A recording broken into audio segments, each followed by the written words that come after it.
మాట్లాడాల్సిందిగా కోరుకుంటున్నాం. Hi hi hi hi hi thank you అండి. థ్యాంక్ యూ అందరికీ, బాపు గారి టీంకి. ఏదేది కల్కి టూ వస్తుంది. సో బాపు గారి ప్రొడ్యూసర్కి, ఫుల్ టీమ్, టెక్నీషియన్స్, యాక్టర్స్, డైరెక్టర్కి అందరికీ thank you so much. First నన్ను ఇక్కడికి పిలిచినందుకు. అండ్ నేను ట్రైలర్ చూశానండి.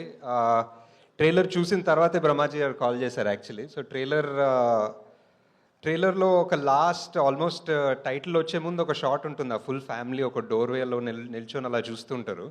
సో జస్ట్ అంటే ఏం చూస్తున్నారు, ఏం చేశారు వీళ్ళు, ఏం జరిగింది సినిమాలో అని ఒక చిన్న క్యూరియాసిటీ ఉంటుంది. ట్రైలర్ కూడా చాలా బాగా కట్ చేశారు. And it felt like a really good film. బాగుంది సార్ మీ fan sir. Thank you sir. మీరు మీ స్పీచ్కి fan also sir. So just అంటే ఇప్పుడు కల్కి పెద్ద బడ్జెట్ అలా, ఇది చిన్న బడ్జెట్ అలా పెట్టుకోకుండా మన తెలుగు సినిమా ఆడియన్స్ బేసిక్లీ ఎంత మంచోళ్ళు అంటే, సినిమా బాగుంది అంటే ఫస్ట్ షో సెకండ్ షో లోపల టాక్ వెళ్ళిపోతుంది. సెకండ్ డే హౌస్ఫుల్స్ ఉంటాయి. అండ్ థర్డ్ డే నుంచి మళ్ళీ తండేలు అన్నారా. High. So yeah, just beautiful అండి. సో ఐ థింక్ ఈ సినిమా అన్ని గుడ్ వైబ్స్ ఉన్నాయి. ట్రైలర్ చాలా బాగుంది, మ్యూజిక్ చాలా బాగుంది. అండ్ కాస్ట్ ఆబ్వియస్లీ అందరు చాలా talented, each and every one. అంటే మనీ కూడా మన మేం ఫేమస్లో ఉన్నాడు, అండ్ మేల్లో కూడా చేశాడు. అండ్ చాలా ఇంటెన్స్ ఉంటాడు స్క్రీన్ మీద. బ్రహ్మాజీ గారి గురించి ఎక్కువ చెప్పనవసరం లేదు, అందరు ఆల్రెడీ చెప్తారు. సార్ జాతి ఒక్క మాట చెప్పమంటారా సార్?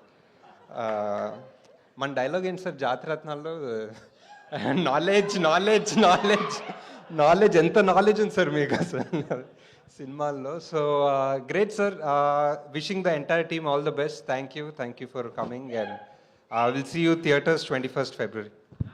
సార్ మీ బాపు గురించి అందరూ మా బాపు గురించి అంటే స్పెసిఫిక్ ఇన్సిడెంట్ అంత ఇమీడియట్గా గుర్తులేదు. బట్ చిన్నప్పుడు ఆల్మోస్ట్ అందరికీ సేమ్ ఎక్స్పీరియన్స్ ఉంటుందేమో. ఏదైనా అడిగితే లేకపోతే ఏదైనా చెప్తే, మా నాన్న ఒక చిన్న ఊరు నుంచి నాగర్ కర్నూల్ దగ్గర ఐతోల్ అని. సో ఎప్పుడు చెప్పేవాళ్ళు, స్కూల్కి వెళ్ళడానికి నేను ఒక 14 కిలోమీటర్లు నచ్చి వచ్చేవాడిని.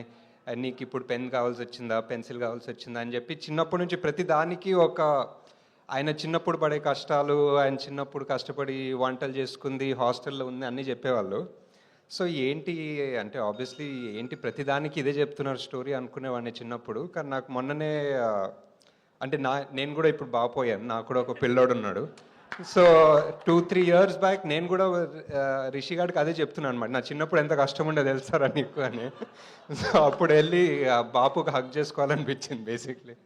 అంతే ఇంకా. That's all. Thank you so much. అందరు బాపులు ఇంతే అండి. And thank you so much ప్రతి ఒక్కరికి, వేదిక మీద ఉన్న వారందరికీ మరొకసారి కృతజ్ఞతలు.